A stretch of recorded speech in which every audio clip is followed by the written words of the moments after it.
Welcome to StockOdds Odds and End podcast. I'm Dave Singh here with Rob Friesen, getting ready for the week ahead. Good evening, Rob. Yeah, How's it doing great. I mean, we've got a very busy week here with month end and the beginning of a new month, and then the first Friday of the month as well. So that would touch base and give you guys some things to go on here this week. So first off, let's take a look at the map of the market here. How we finished on Friday was some of the tech stocks were definitely down. Microsoft down 2.18%, Apple down 1.8%, Amazon rolled back over and was down 2.42%. Even Tesla had a down day at 2.57% down. The stronger ones actually came from the financials. JP Morgan up a bit, Berkshire, Wells Fargo, Schwab, MetLife for insurance, Aflac the duck. And oil was mixed. We had Hess was up, PSX was up, Chevron slightly, and then consumer defensive Walmart and Target. And basic materials, we had Lin up 4.75%. Otherwise, just kind of a splattering through the industrials, red and green, aerospace, red and green. But definitely consumer cyclical, communications other than Verizon, technology, healthcare other than ABBV. They seem to be the worst performing for the day. So that's how we ended the day on Friday. Now for the week, NVIDIA was up 5.84%. It was up, throughout the week on various levels there with, of course, earnings and sort of the AI focus. NVIDIA's been through a lot of swells over the years with everything from gaming and then crypto mining, self-driving cars. Now you've sort of got the AI resurgence for NVIDIA. And that's kind of putting a focus on there. Merck was up 3.17% for the week. ABBV was up 2.13%. Now, Pfizer was down 2.79% for the week. And you also have to note that Pfizer may be looking to acquire Seagen, Seattle Genetics. So Seagen, take a look at news on that. That might put further pressure on Pfizer as the acquirer. Also keep that in mind. Amazon was down 4.74% for the week. So overall, if I was to say, what sort of held up the most for the week, looking at the groups, really was consumer defensive and utilities. Some healthcare was mixed, but it held up better than the others. Consumer cyclical took it on the chin the most, down 5.28%. And then communication services next, and real estate next, and technology down 4.09%. So that's where we ended up. And for the month so far, relative performance, technology is actually the leader, kind of similar to what we had in January. So tax loss rebuying probably continued in February a bit. And people, have been willing to invest in technology, even though we still have the wall of worry. Mm-hmm. The worst performing for the month was the basic materials, down 6.54%. And so we really had a good November, December, and January for basic materials. And then when the dollar started climbing back up a bit, the basic materials kind of rolled over and had a bad month. So energy also down 4.06% for the month. So that was pretty bad. And even utilities down 3.87%. So technology and industrials and consumer defensive fared the best for the month of February. Now we're about to go into a new month, and in 3 days 2 days, and then third day we have March 1st. So definitely coming on us midweek here. And I'll roll over to you, Dave, before I circle back to some of the market, Yeah. ETFs and stuff, and see where we're at. So this give us a picture of this week for some of the sector ETFs. What do you see? Well, from the almanac. We're in that last 3 days of the month window, and the S&P is expected to be soft as well, minus 0.68% for the spider on the last 3 days, and the final day about 0.5% as well, minus 0.47%. And then coming out of that, we're going to also have the first day of March, which is pretty bullish. So that's up 1.1% for the spider. And we'll also have the first Friday of the month, which is just pretty much break even. So expect, just in terms of the indexes, softness going into the last day of February, a little bit of bullishness coming out in the first day of March, and then kind of break even there. But then the sectors in this last few days of February that might perform better than not are some of the risk on things. Some biotech, such as XBI, chips, the SOX, some of the ARK funds, ARK-KK, and softness in things like gold and utilities. So that's for the final 3 days of February. And then for the first day of March, we see a little bit of risk on with things like QQQ, XLK, KRE financials, oil, XLE, XOP, and biotech, IDB, XBI. So it is kind of a risk on resumption of risk at the first day of March. And then the first Friday of March is a little bit mixed with things like oil and biotech up, and things like consumer discretionary down. So that's the backdrop. And then we also have our economic calendar. So Monday we have durable goods orders and pending home sales.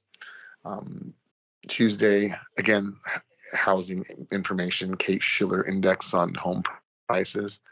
Wednesday, we have some manufacturing data, ISM manufacturing and auto sales. Thursday, we have initial jobless claims, and Friday, ISM services. So some of the themes for the week are going to be employment, housing, and there's a lot of earnings reports for some auto stocks and retail.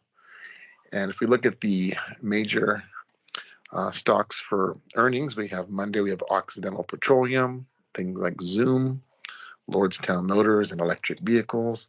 Tuesday, we have Target, which will give a good window as to how the retail sales are going, consumers holding up or not. So that could affect Target and Walmart, the earnings on Tuesday. And then we have Advanced Auto Parts, Car Gurus, things that have to do with auto sales. Wednesday, we have Dollar Tree. Again, that's going to give insight how the lower end consumer is doing, if they're holding up or getting really hurt by inflation. And then Plug Power, that's an electric car stock.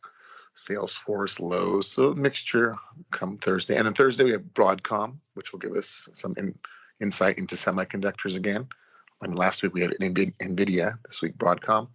And also a lot of retail stores on Thursday. Best Buy, Big Lots, Costco, Macy's, Nordstrom, Kroger in terms of food.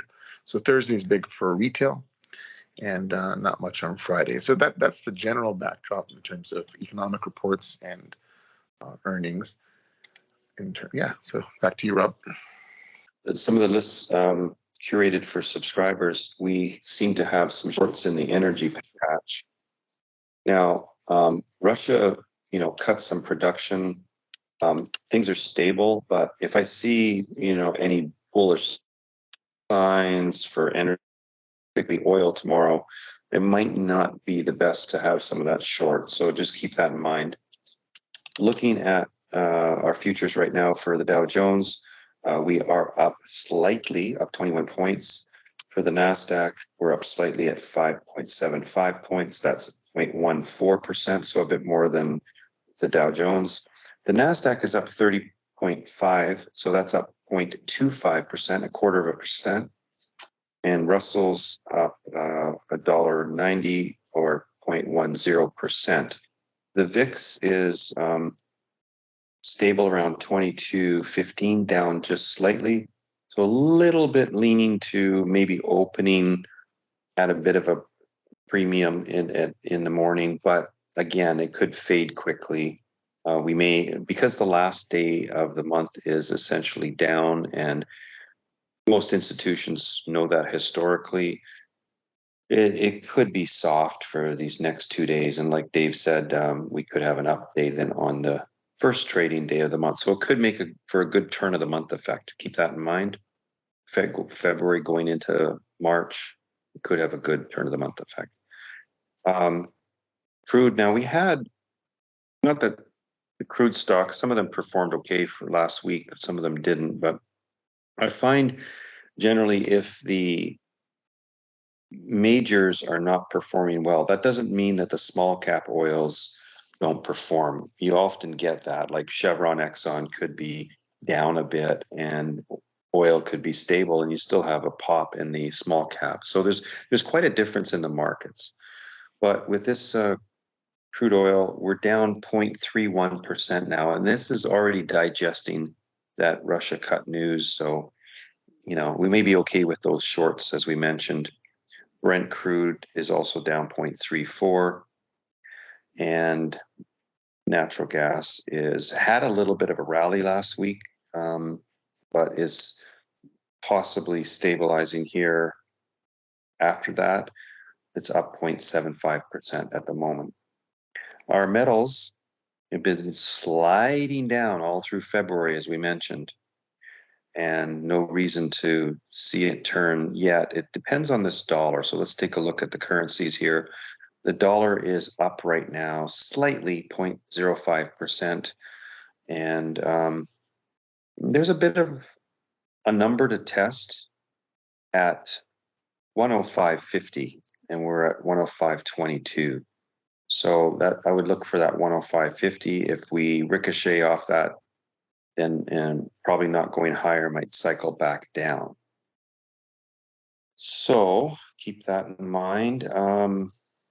Bonds, we're looking at the 30-year is still sliding, but it is up at the moment, 0.10%. So there doesn't seem to be much support on the bonds until you get down into the 120 and below level. So we're at 124 on the 30-year. On the 10-year, we're at 110.88 and some support in the 108 area, 109, 109 actually. So keep that in mind. Checking in on news. Zelensky fires Ukraine's commander of joint forces.